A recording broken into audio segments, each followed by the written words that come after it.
ఈ formula race నిర్వహణ కుంభకోణం తెలుగు రాష్ట్రాల్లో ప్రక్షాళనగా మారింది. ఈ కుంభకోణంలో పలు ఆర్థిక లావాదేవీలు, రాజకీయ ఒత్తిళ్లు మరియు పరిపాలనా వ్యవస్థలో లోపాలు ఒక్కొక్కటిగా బయటపడుతున్నాయి. ఈ వివాదం ప్రధానంగా అప్పటి మంత్రి కేటీఆర్ మరియు ఐఏఎస్ అధికారి అరవింద్ కుమార్ చుట్టూ తిరుగుతోంది.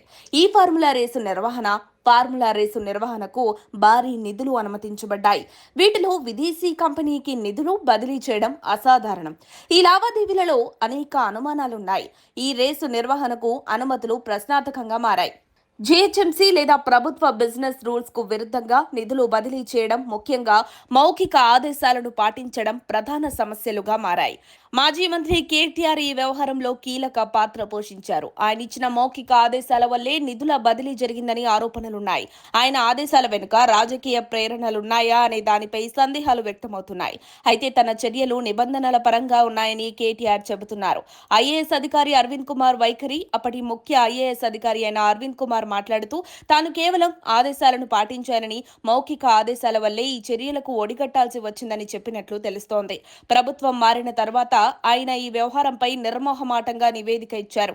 ప్రస్తుతం ఆయన ఏసీబీ దర్యాప్తులో సహకరిస్తున్న అప్రూవర్గా మారితే తనపై చర్యలు తగ్గవచ్చని భావిస్తున్నట్లు సమాచారం.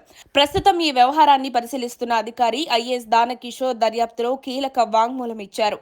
ఈ వ్యవహారంలో జరిగిన ఆర్థిక పరమైన తప్పిదాలను స్పష్టంగా వివరించినట్లు సమాచారం. తప్పుడు ఆదేశాల ఫలితంగా ప్రభుత్వ నిధులు వృధాగా ఉపయోగించబడ్డాయని ఆయన నివేదిక పేర్కొంది. దీనికి కర్త, కర్మ, క్రియ కేటీఆర్ అని, ఆయన ఆదేశాలతోనే నిధుల మళ్లింపు జరిగిందని ఆయన తన వాంగ్మూలంలో తెలిపినట్లు సమాచారం. ఏసీబీ ఈ వ్యవహారంపై దర్యాప్తు ప్రారంభించింది. దర్యాప్తు ప్రధాన అంశాలు నిధుల బదిలీకి సంబంధించిన పత్రాలు, అరవింద్ కుమార్ వాంగ్మూలం, కేటీఆర్ ఆదేశాలపై ఆధారాలు, రాజకీయ పరిణామాలు. ఈ వివాదం తీవ్ర రాజకీయ ప్రభావాన్ని చూపుతోంది. ప్రతిపక్ష పార్టీలు భాజపా, సిపిఐ ఈ వ్యవహారాన్ని పెద్ద ఎత్తున ప్రచారం చేస్తూ ప్రభుత్వం ఈ ఫార్ములా అవినీతిపై నిష్పక్షపాత దర్యాప్తు చేయాలని డిమాండ్ చేస్తున్నాయి. బీఆర్ఎస్ నేతలు, ముఖ్యంగా కేటీఆర్ ఈ ఆరోపణలను తిప్పికొడుతూ రాజకీయ ప్రతీకార చర్యగా అభివర్ణిస్తున్నారు. ఏదేమైనా ఈ వ్యవహారం అధికారులకు ఒక గుణపాఠం. తగిన అధికారపరమైన అనుమతులు లేకుండా మంత్రులు, రాజకీయ నేతల మౌఖిక ఆదేశాలతో పాలన చేయడమే తప్పు. ఇక భారీ స్థాయిలో నిధులు తరలించడం లాంటివి మరింత తప్పు. వాటికి మూల్యం చెల్లించక తప్పదు కదా. ఈ వివాదంలో అసలు నిజం ఏదో తేలాల్సిన అవసరం ఉంది. పరిపాలనా వ్యవస్థలు, నిబంధనల ఉల్లంఘనలు మరియు రాజకీయ ఒత్తిళ్లు సమర్థమైన దర్యాప్తుతో వెలుగులోకి రావాలి.